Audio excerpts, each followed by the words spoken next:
Supervillains are colourful, creative, and at times even disturbing, but there's one thing the best all have in common: a compelling motivation. From the pages of Marvel and DC, superheroes have had to contend with some truly despicable characters. Some boast a fairly simple set of guiding principles, but there are also those with a truly nuanced portrayal.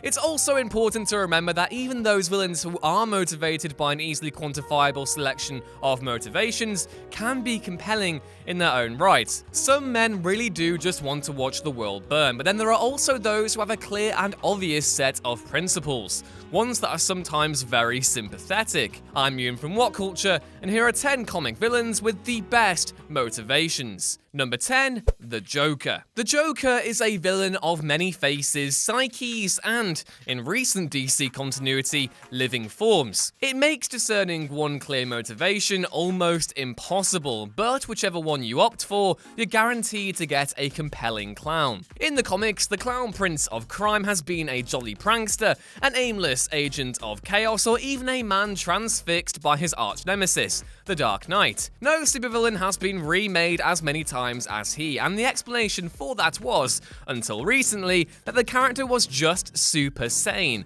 a phrase coined by Grant Morrison during his long-running stint on Batman. As such, the villain is able to remodel his personality on the fly. Factor that in with an origin story that changes every other second, and you have the very embodiment of an unknown quantity, a figure so unpredictable that not even the world's greatest detective can preempt his next move. Number 9, Ra's al Ghul. Ra's is motivated by several factors. First and foremost, his desire to save the world from humanity itself. He is aided in this quest by the League of Assassins and his daughter Talia. Batman is only brought to his attention as he looks for an heir to carry on his struggle, and so he devises a series of tests to determine whether or not the Dark Knight is truly worthy enough to do so. Eventually, Ra's comes to regard his rival as detective, and deduces his secret identity. With this knowledge in hand, Ra's asks that Batman assume control over the League so that he can die peacefully, safe in the knowledge that his centuries spent on Earth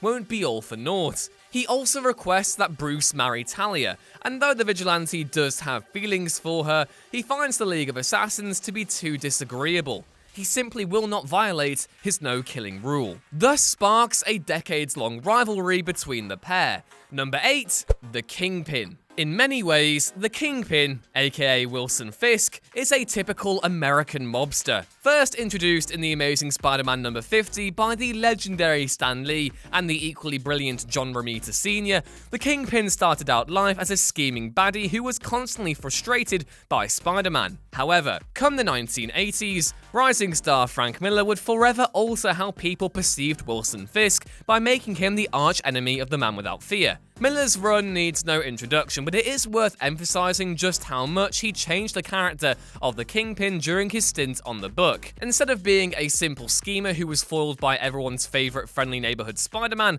he became something altogether more sinister, resembling the real-life mafiosos of American history and exemplifying corruption in the extreme. Fisk was plenty of things, but by recontextualizing the character in Daredevil's world, one that depicted a vastly different version of New York to the one seen in the House of Ideas of the comics, Miller conceived of one of Marvel's most effective supervillains. His motivation was greed, anger, and love all rolled into one, and his status among New York's elite ensured he was pretty much untouchable. Number 7, Kraven the Hunter. Kraven tried but constantly failed to hunt Peter Parker during Stan Lee and Steve Ditko's original run on The Amazing Spider-Man, but eventually found success in one of the web-slinger's darkest ever stories, dubbed Kraven's Last Hunt. The book, written by J.M. DeMatteis and illustrated by Mike Zeck and Bob McLeod, was published during a dark period for Peter.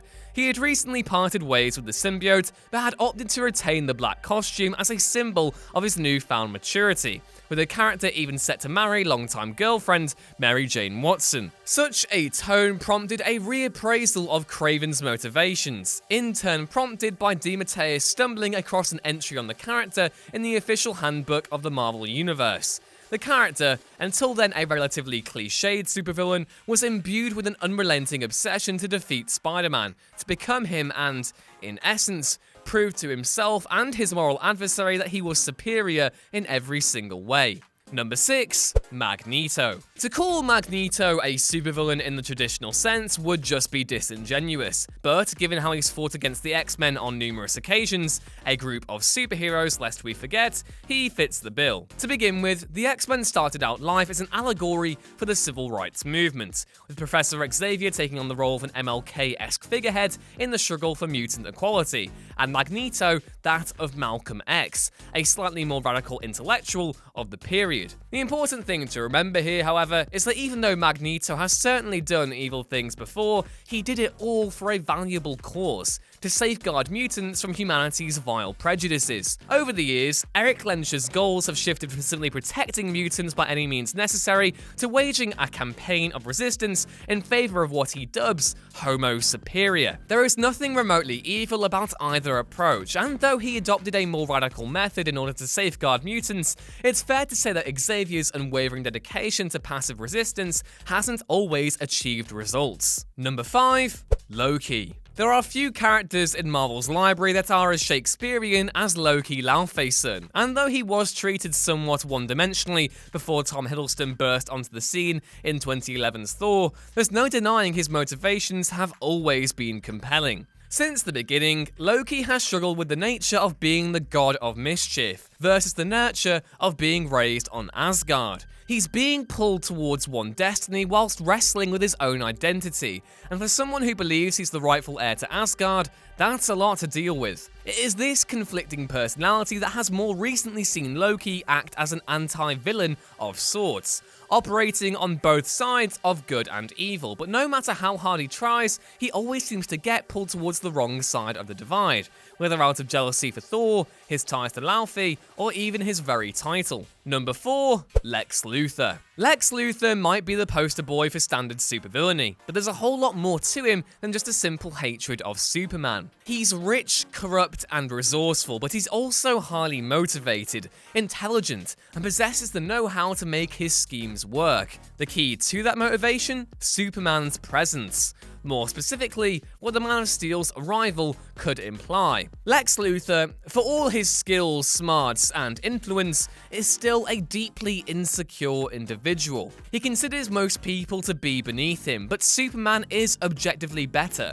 Kal-El is more powerful and more revered than Lex, and it is this jealousy, as well as Lex's own difficult upbringing, that fuels him to take on Earth's heroes time and time again. Number 3. Black Manta. By now, most will have also grown accustomed to Black Manta, Aquaman's arch-enemy who turns to the ocean in the face of a world that doesn't really understand him. Multiple origins have been optioned, but all begin on land, with the most recent of which having depicted the character as having been held in Arkham Asylum at a young age, diagnosed with autism and mistreated by its staff. Driven to the ocean by an obsession with Aquaman, as well as a fondness for the cold depths themselves, Manta resolved himself to master the waves and, in one instance, even to build a sanctuary for black people in the sea, having been persecuted and oppressed for centuries. While that stated aim has been debated, Manta himself has long been obsessed with conquering Atlantis, which has sparked a bloody feud with its ruler that has lasted for decades. Number 2. Doctor Doom. It's easy to label Doctor Doom as being a somewhat generic supervillain. He's a tyrannical dictator who commands a fictional Eastern European nation, commands a mastery over both science and magic, and squares off against the Fantastic Four while attempting to conquer the world. It's a winning, if not entirely predictable premise to get behind. By far one of the most interesting angles to have been explored in recent decades has been Doom's connection to his mother and to his Romani heritage. Victor masters the world of science and magic in order to protect the Romani group under attack in his native Latveria. Unfortunately for Victor, this exact path was spurred on by a series of tragic circumstances. First, his mother is taken by Mephisto, and then his father passes away in the cold Latverian winter. These two to tragedy specifically are what spurred Doom to villainy, believing himself to be the only one capable of commanding humanity's destiny, and it's partly why the character just keeps on getting better. Number 1. Amanda Waller. The handler of Task Force X, aka the Suicide Squad, Waller presides over one of the US government's most secretive Black Ops units, and does so because she believes it's in her country's best interests. All Waller wants to do is safeguard her nation's security, but of course, it's the way she does it that proves to be an issue. Supervillains though they may be, Waller's treatment of DC's Dirty Dozen violates every law in the book, and promises the false hope of a pardon in exchange for embarking on near impossible missions. Not only that, but should they disobey in the field, they get treated to an explosive collar, killing them in an instant. Never mind the fact she's matched wits with Batman, the fact Waller straddles a moral grey area makes her all the more compelling, whether or not you deem her brand of evil necessary.